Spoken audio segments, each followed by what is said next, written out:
โดยเบื้องต้นเนี่ยเขาเขียนข้อความว่ายังไงเดี๋ยวลองขึ้นข้อมูลให้ดูหน่อยนะฮะเขาบอกว่าเป็นกำลังใจให้กันและกันเนาะเมื่อทั้งหมดออกสตาร์ทจากทางด้านของกองกำกับการสืบภาคหนึ่งทั้งหมดจะต้องไปอัยการ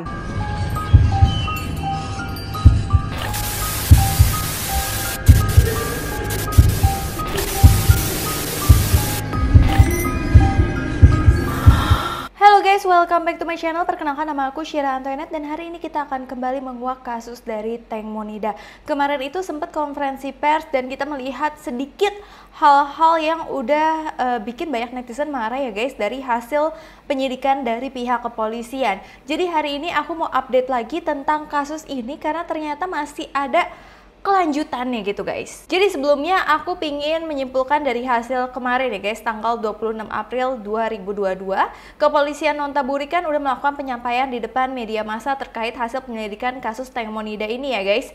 Nah, di mana katanya Komandan Polisi Provinsi Nontaburi mengatakan bahwa polisi menganggap pantas untuk memerintahkan dakwaan terhadap 6 tersangka yang terlibat dalam kematian Tank Monida. Kalau kemarin kan kita kayak cuman luarnya doang ya guys, terus aku bilang job kenapa nggak ada info ya, sampai sekarang akhirnya ada daftar lengkap hukuman bagi 6 tersangka yang terlibat dalam kasus Tank Monida.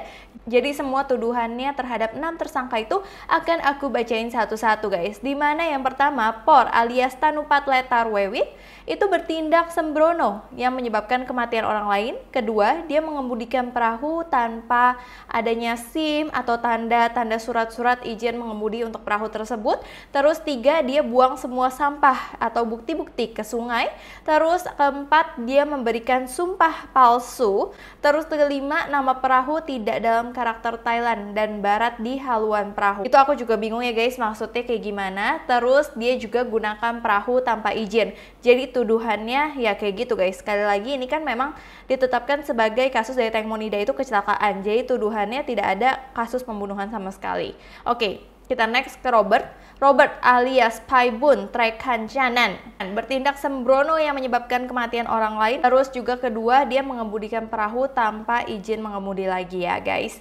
Terus ketiga, tersangka ketiga yaitu Sen alias Pak Wisapat Mano Maigrat.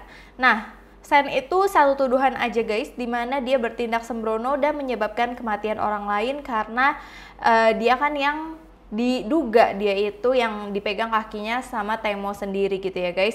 Nah terus selanjutnya ada Job yang kemarin aku bilang kenapa ya Job itu jarang banget kayak terekspos gitu. Nah Job alias Nitat Kiratisut Saturn, dia itu dapat 2 tuduhan. Yang pertama, untuk membantu orang lain agar tidak dihukum atau menderita hukuman yang lebih ringan, merusak, menghancurkan, menyembunyikan, merampas, atau menyebabkan barang bukti hilang atau tidak berguna lagi. Nomor 2, dia juga tuduhannya buang semua kotoran ke sungai. Oke. Terus sekarang kita ke Getik alias Itsarincuta Susawato. Nah, Getik ini tuduhan yang pertama, membantu orang lain agar tidak dihukum atau menderita hukuman yang lebih ringan, merusak, menghancurkan, menyembunyikan, merampas, atau menyebabkan barang bukti hilang atau tidak berguna. Yang kedua, dia melaporkan pernyataan palsu tentang tindak pidana kepada petugas penyidik. Nah, terus ternyata ada satu lagi guys, Pim Tamtes Rastri. Yang pertama, dia itu membantu orang lain agar tidak dihukum, menderita hukuman yang lebih ringan, merusak, menghancurkan, menyembunyikan, merampas, atau menyebabkan barang bukti hilang atau tidak berguna. Jadi mirip sama Getik dan Job. Terus kedua, menjadi pengguna bagi orang lain untuk melaporkan pernyataan palsu tentang tindak pidana kepada penyidik.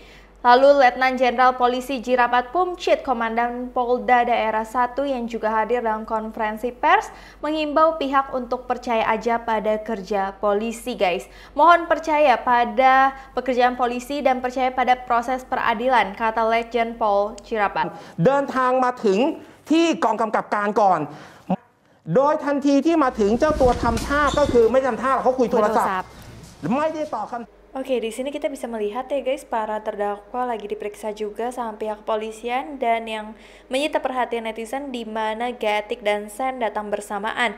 Bahkan Getik dan Sen itu terlihat kayak tenang banget dan Sen bahkan ngepost foto seperti ini Dan dia tulis caption kalau mereka saling nyemangatin satu sama lain, apapun yang orang ngomong tentang mereka, tapi mereka bilang kalau kebenaran nantinya akan membela mereka. Bahkan si Sen itu ngomong kalian bisa komen apa aja, apapun yang kalian mau di bawah ini di Instagramnya dia.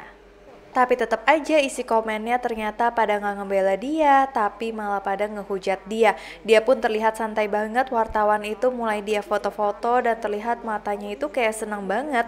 Begitu juga dengan Getik, terlihat lagi foto-foto para kameramen dan wartawan di sana. Nah, Kapolda Wilayah 1 menegaskan bahwa konferensi pers ini bukanlah pernyataan penutup ya guys. Jadi sebenarnya bukan seperti ini udah selesai, kasusnya udah hilang begitu aja, bukan seperti itu. Tetapi untuk memperjelas pernyataan kasus untuk dikirim ke langkah selanjutnya dalam proses peradilan. Terus Letnan Jenderal juga memastikan guys penyebab gugatan terhadap terdakwa dengan tuduhan kelalaian menyebab kematian orang lain karena ada bukti yang jelas yang menunjukkan bahwa Teng Monida tidak sengaja jatuh dari perahu dan sendirinya, tetapi disebabkan oleh kelalaian terdakwa.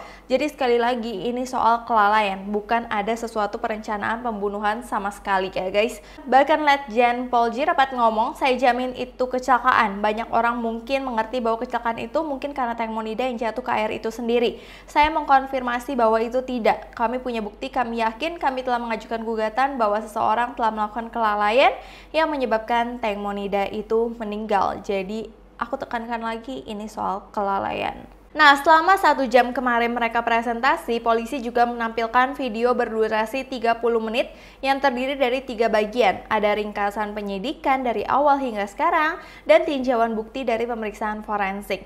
Kemudian berita acara pemeriksaan tersangka termasuk keterangannya, keluhan dari media dan media sosial Thailand dengan penjelasan untuk berbagai pernyataan. Polisi menyajikan timeline-nya kayak terperinci gitu dari peristiwa termasuk analisis rute kapal menurut GPS serta berbagai gambar yang diambil dari telepon aktris dan rekaman CCTV ya guys. Jadi sekarang kayak gimana sih? Sekarang itu polisi sudah menyerahkan laporan dan bukti mereka kepada jaksa penuntut umum untuk memberikan pendapat ya guys. Jadi setelah polisi menyerahkan bukti yang mereka kumpulkan kepada jaksa penuntut umum dalam bentuk 8 file besar yang berisi 335 bukti termasuk 47 dokumen dari 2 laporan otopsi, 88 bukti fisik termasuk rekaman dari 70 kamera CCTV dan 2000 dokumen dengan total hampir 2500 halaman nanti udah dikasih ke jaksa penuntut umum untuk peradilan yang lebih lanjut lagi. Tapi kemungkinan besar kasus ini sampai sekarang update-nya ya seperti itu. Kasus ini memang bukan pembunuhan tapi juga merupakan kelalaian doang, terus juga kelalaian yang menyebabkan seseorang itu mengalami kematian dan juga tuntutan-tuntutan lagi kebanyakan sih di mana tersangka telah memberikan kesaksian palsu terus juga menghancurkan barang bukti. Dan untuk luka di Teng Mo kemarin banyak yang nanya aku jadinya gimana lukanya. Jadi sampai sekarang lukanya itu kemungkinan besar karena baling-baling aja. Jadi kayak yang kita omongin kemarin, kalau luka itu dia ada yang tusuk pakai botol wine dan segala macamnya, itu tidak terbukti di kepolisian ini. So nanti kalau ada update lagi aku bakal kasih tahu kalian semua. Terima kasih kalian udah nonton video ini sampai habis. Sebelumnya aku minta maaf apabila aku ada salah kata, salah pengucapan, salah sesuatu yang tidak berkenan di hati kalian. Aku minta maaf sebesar-besarnya. So sampai jumpa di video selanjutnya. Bye bye.